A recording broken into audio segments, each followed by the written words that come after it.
And here comes Miss Mary Jo, ladies and gentlemen. Oh my God. Oh God. Well, I'm awfully glad. Cleaning's hard business.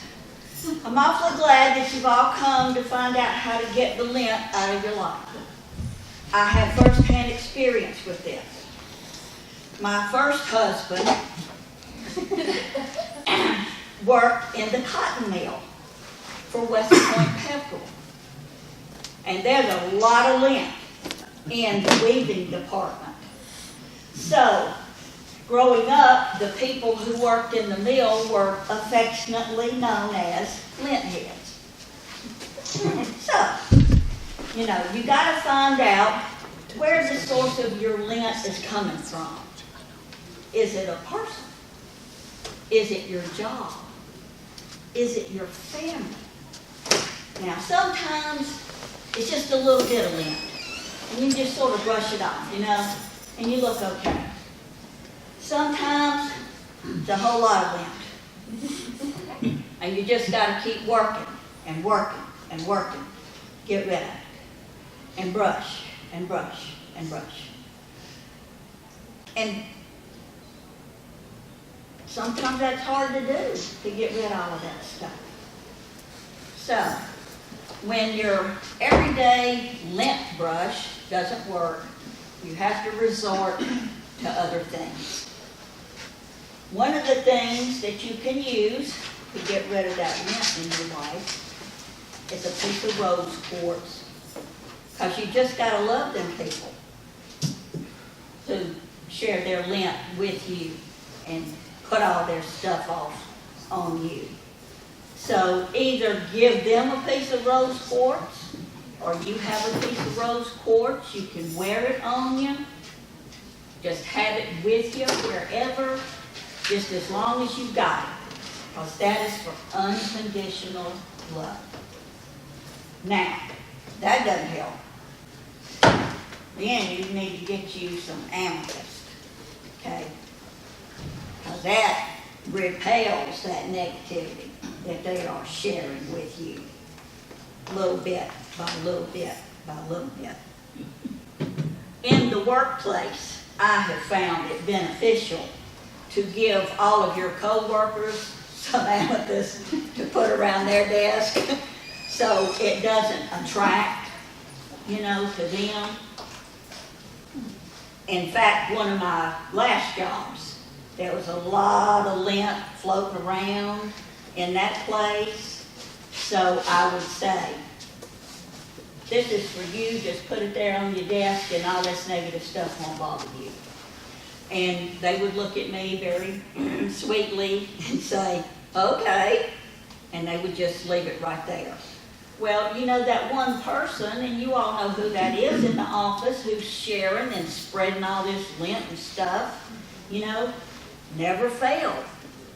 They just sort of take a roundabout trip to come and bring you that piece of paper that you need to have. That you just take from them, and you just file it in chapter 13 down here. Because you don't need to fool with that.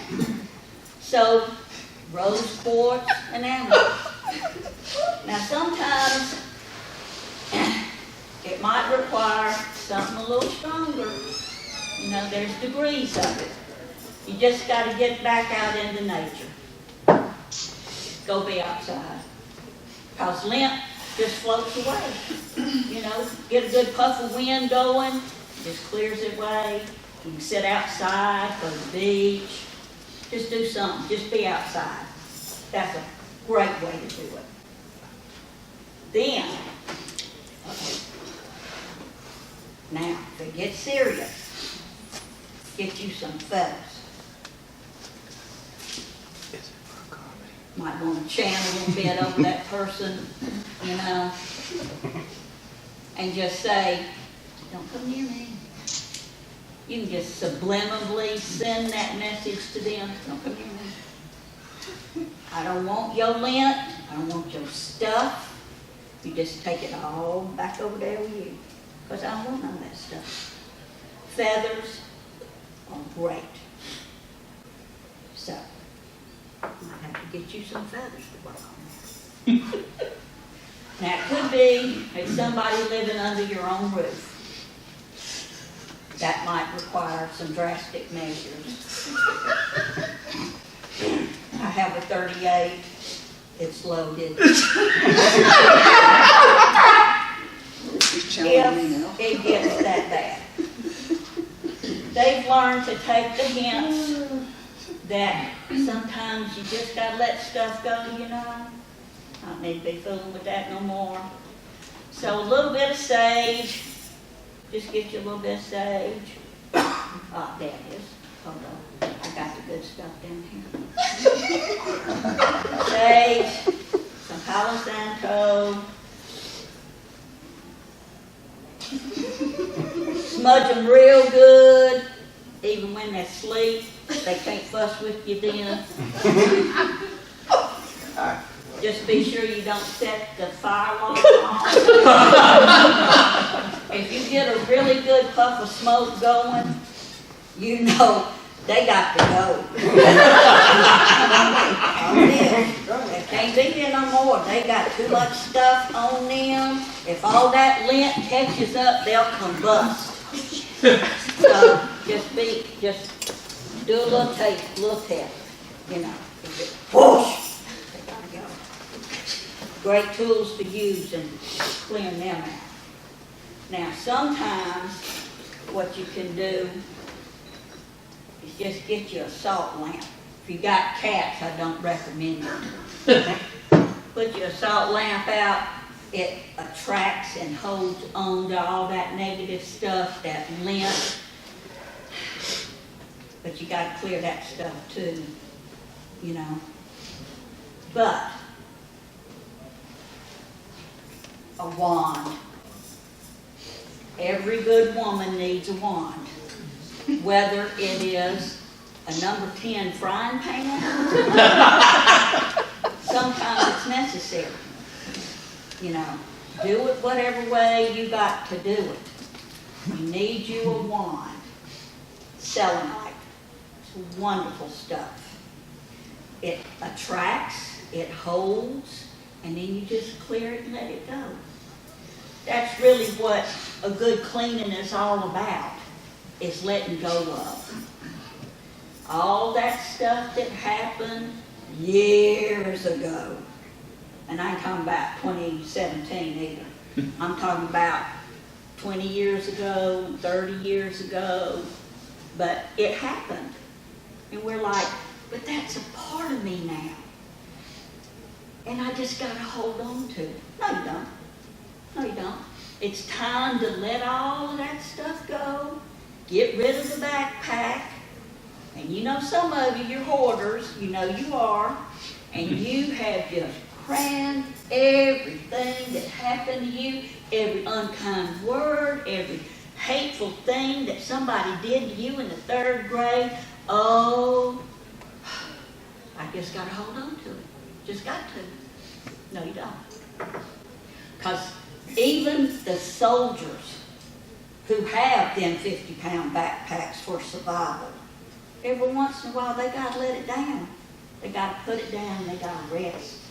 They got to clean it out and be sure that, you know, this is working in case I might need it. You know, I need to get a replacement for this. You've got to go through that backpack and get rid of that stuff that doesn't serve you anymore. You got to get rid of that lint.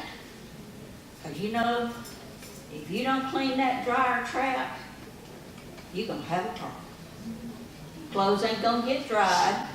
You're going to run the utility bill up a little bit more. And if it catches on fire, then you really don't burn. So you got to just get rid of all that stuff. So, when the time comes and you feel like you've gotten rid of all of the lint, all of the dust, and don't forget the vents, and all of them places in your house where stuff hides. Sometimes you got to take them out and give them a good brushing too.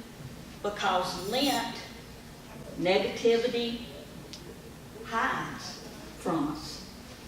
You know, now I am not known for my housekeeping abilities. That's probably one of the reasons I live alone. I don't even have a cat. But there are people who are fastidious about it. And I mean, on the day that they down here on the baseboard, and they just clean it, and they're happy about it, and that's great. They don't have no lint in their life, because they get rid of it on a regular basis. So how do you get rid of your lint? When do you get rid of your lint? Do you do it every day? In the morning when you wake up, and you set your intention for the day? Lint-free today, lint-free today. That means, don't come around me. I don't want your stuff. Or do you do it once a week? On Saturday or Sunday, whenever you don't have something else to be doing. But you know you're going to do it that day. Well, then you get that phone call, and let's go shopping, and let's go over here and go get our nails done, and you're like, okay. And then you don't do it. So then you got another week of that stuff piling up on you. Or do you one of those that you just never get around to it? You know, in hockey, it's the puck. And I remember someone gave me a round to it. When you get a round to it, that means at your leisure. But just be careful, because all of it's going to be accumulating and getting bigger and bigger. And then you're going to have a bigger wad of stuff. It's going to be a little bit harder to get rid of, a little bit harder to clean. You've got to get down and really work with it so you can get rid of the lint. When you get rid of that negativity. And really, that's all. That's just a nuisance right there. Especially if you got on a black sweater. Never fails. Never fails. You can scrub and scrub and scrub. And you think you got rid of all of that, and you look down and there's a big old wad of it right there. Oh my, what are you going to do? You just have to stop. What you got to do? So when do you do your cleaning? For yourself. It's real easy to tell somebody else, you got a little bit of lint right there, you need let me brush that off for you. You know, we don't want to look in the mirror and say, oh Lord, I got a big old wad of it on me. It's always easier to tell somebody else what they got and how they ought to take care of it. You know, because for us, we're just fine. We don't need no help. I'll take care of my own stuff, thank you very much. But sometimes we do need a little bit of help. And that's even better, because when you know it's too much, I can't handle it. I got this big old castle, and I got to clean it from top to bottom. Can't do it by yourself. So you go to the village, hire some people. Would you come help me today? I need a little bit of help. And they come, and you start in this room, and you start in that room. Eventually you get it all done, get it all taken care of. But you know it's too big a job for you. So it's okay to ask for some help. Because sooner or later, spring cleaning, fall, whatever the season is, they're going to need some help too. And they're going to say, would you come and help me? Sure, I'd be glad to. But we don't keep a list of, remember I helped you that time? You know, I need you to come help me. You just go and you help and you do what you can when you can. Some people practice, I guess is the word for it, energy work. That seems to be a really good way to describe it. Well, we're all energy. This table's energy, flowers are energy, your energy, we're all energy. So what it means is you're just moving it around. Thank God for the truckers, because they're moving everything. That's what the railroads were built for, to move everything. So that's what an energy person can do. That's what a friend can do, is help you move that energy. It can help you brush yourself off when you need a little bit of help. Get down and really do that deep cleaning when you need a little bit of help. Because when it's all said and done, we all got lint. We all got it. Sometimes it's a little thick, sometimes it's a big wad, sometimes it's just too much. But don't let it keep compounding and collecting and just getting on top of you, and you're like, oh, I just can't get out from under all this lint. It's covering me up. Ask for some help. Go walk outside. Get you some crystals. Do something for yourself to get rid of. Sometimes you gotta change jobs to get away from that. Sometimes you gotta let family go. You think about it. 12 months out of the year, when are you the most stressed out?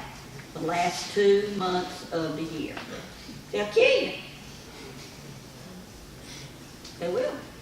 They don't mean to. They love you to death. Literally. But you know what? They got more lint than anybody. And they sure to point out how much you got and how you ought to get rid of it. And don't you worry, we'll love you anyway. How reassuring is that? You ought to just love me, period. Lint and all. Okay? Sometimes it might be that person that you live with or your children. Kids will kill you too. They mean well sometimes. But they're kids. They'll always be your kids, which means they don't always grow up. And they make bad decisions. And we take their lint to be our lint. And we failed because I didn't show you how to get the lint off of you. You know what? If their lint gets them covered up, they got to figure out a way to get it off. Because if you keep coming along behind them and picking that lint off of them, they're not ever going to know what to do and how to take care of it. As sad as it is, one day we won't be here anymore for them. Then what they going to do? You're going to have a 50-year-old, sorry man, little boy who don't know what to do without his mom. So help him get the lint off and teach him so he can help his son to get the lint off. So those patterns don't keep repeating themselves and things don't go up in smoke and fire and it's like, oh God, what am I going to do? So get rid of your lint the best way you can. Either do it yourself, ask somebody to help you, find the source of it. That's key. Where's it coming from? You know, most of the times we don't generate our own lint. It's coming from somebody else. So you've got to be able to say, there's the source of my lint, and I'm not going to have that anymore. And be done with it. So then you can go and enjoy your life and know that somebody's not always going to be pulling and poking and snatching and helping you get rid of all of the lint in your life. It's a decision that we all can make, but at the same time, recognize where it's coming from, the source of it, and then put an end to it and be lint-free.